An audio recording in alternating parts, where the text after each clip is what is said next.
moi un honneur d'être ici à Dar es Salaam, à ce 39e sommet de notre organisation sous-régionale. Je voudrais d'abord présenter ma gratitude au gouvernement et au peuple frère de la République unie de Tanzanie pour l'accueil combien chaleureux et fraternel qui a été réservé à toute ma délégation ainsi qu'à moi-même depuis notre arrivée sur cette terre de Mwalimu Julius Nyerere, ce beau pays qui va de Tanganyika à Zanzibar, Jamhuri wa Muungano wa Tanzania. J'aimerais aussi particulièrement féliciter le président tanzanien, John Pombe Magufuli, qui va être élu président en exercice de la SADC. C'est aussi pour moi l'occasion d'exprimer ma gratitude au docteur Hage Geingob, président de la République de Namibie et président sortant de la SADC, qui a fait avancer le programme d'industrialisation de la région. Ce programme a mis l'accent sur le développement des infrastructures, l'autonomie des jeunes, la promotion des droits de la femme et le développement durable, objectifs qui me tiennent à cœur.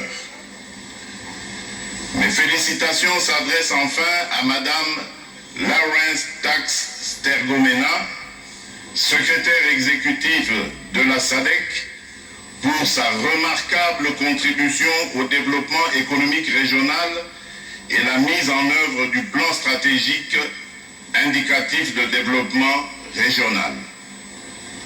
Enfin, je remercie vivement tous les pays membres de la SADC pour leur accompagnement manifeste durant les moments les plus critiques, ce qui a permis d'éviter l'implosion de la République démocratique du Congo et de favoriser l'alternance politique, démocratique et historique vécue récemment après les élections de décembre 2018. Mesdames et messieurs, je prends l'engagement solennel de n'épargner aucun effort pour que mon pays, la République démocratique du Congo, avec votre accompagnement, recouvre rapidement dans sa partie Est la paix et la stabilité pour lui permettre de contribuer efficacement au processus d'intégration sous-régionale. Mesdames et messieurs, au moment où je prends la parole devant cette auguste assemblée, je voudrais vous informer que la partie Est de mon pays est en proie à une insécurité persistante causée par les groupes armés d'origines internes et externes. Le plus redoutable de ces mouvements armés est celui des ADF-MTN, dont le modus operandi consiste à commettre des actes terroristes conformes à leur appartenance à Daesh, ce qui constitue une menace tant pour la République démocratique du Congo que pour toute la sous-région. C'est pourquoi j'ai élaboré un vaste programme pour le rétablissement de l'autorité de l'État visant à mettre un terme à l'insécurité qui sévit encore dans sa partie Est et favorisant la réconciliation de tous les fils et les filles de mon pays. Ceci aura comme conséquence l'instauration d'un état de droit et l'amélioration du climat des affaires. Mesdames et messieurs, je voudrais ici solliciter un peu, en vertu de la charte de notre organisation, votre solidarité envers mon pays et son peuple pour qu'à l'issue de cette session, nous puissions, à l'instar de la brigade spéciale qui opère sous le commandement de la MONUSCO et qui avait mis en déroute le mouvement de M23, prendre la ferme résolution de renforcer les forces armées de la République démocratique du Congo afin d'en finir définitivement avec tous ces mouvements qui sèment la mort et la désolation au sein de nos populations. Je propose de créer, à l'image de la coalition mondiale contre le terrorisme, une coalition régionale pour éradiquer ce fléau. Mesdames et messieurs, au-delà de ces préoccupations sécuritaires, mon pays est également confronté à la maladie à virus Ebola qui sévit dans la même région.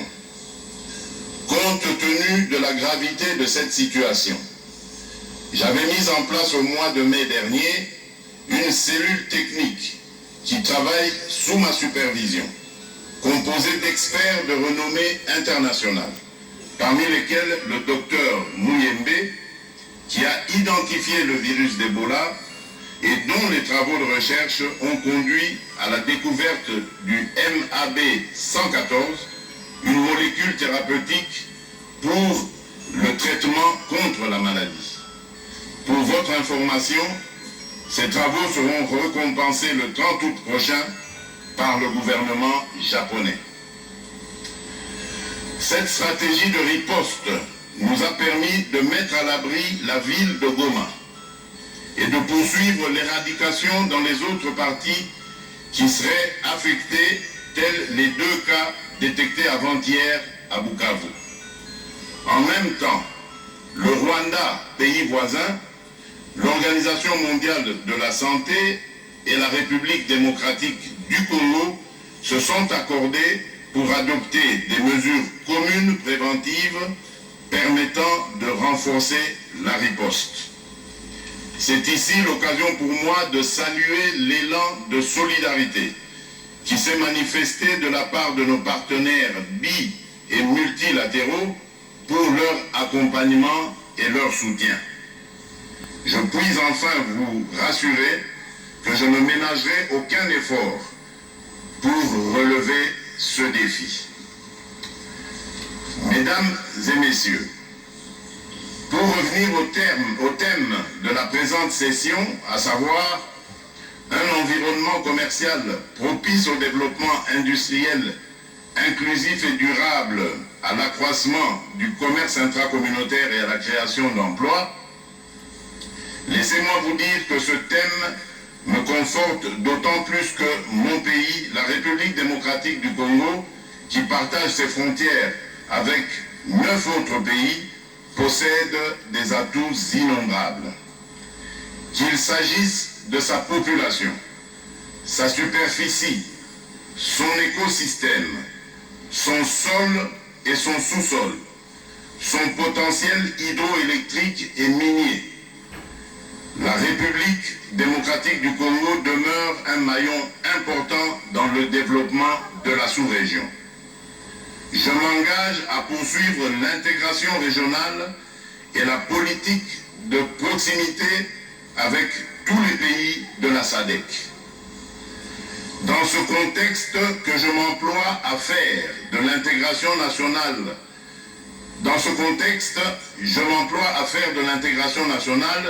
une réalité par la mise en place d'infrastructures adéquates ayant pour vocation de s'interconnecter au vaste programme de la sous-région.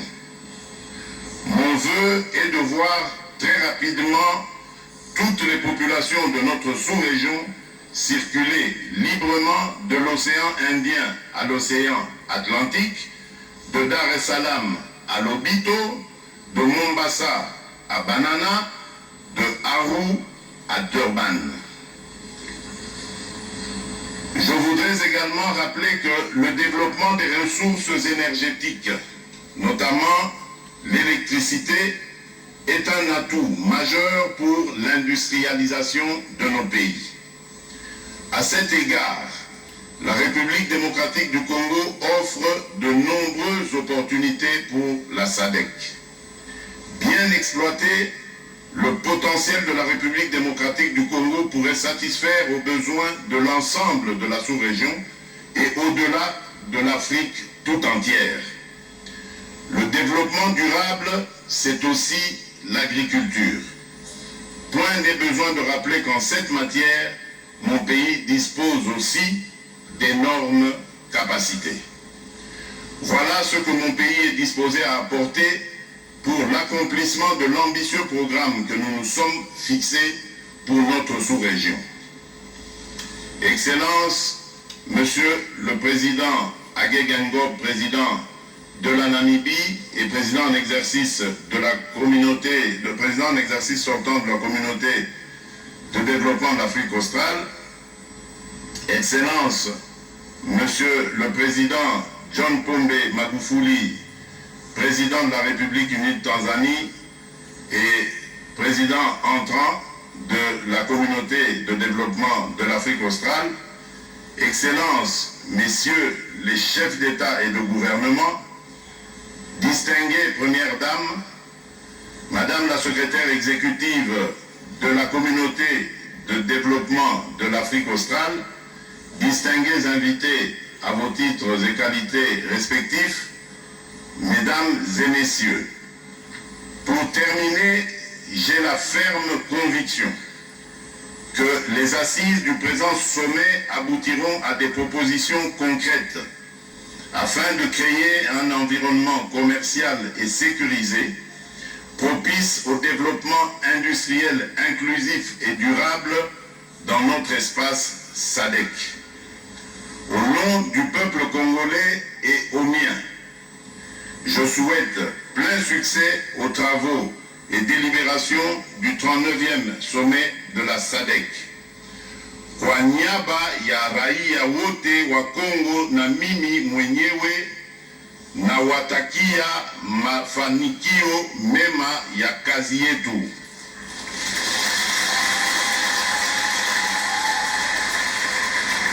Félicitons-nous de l'adoption du Swahili comme 4e langue de travail. Que Dieu bénisse notre communauté. Je vous remercie. Asanteni.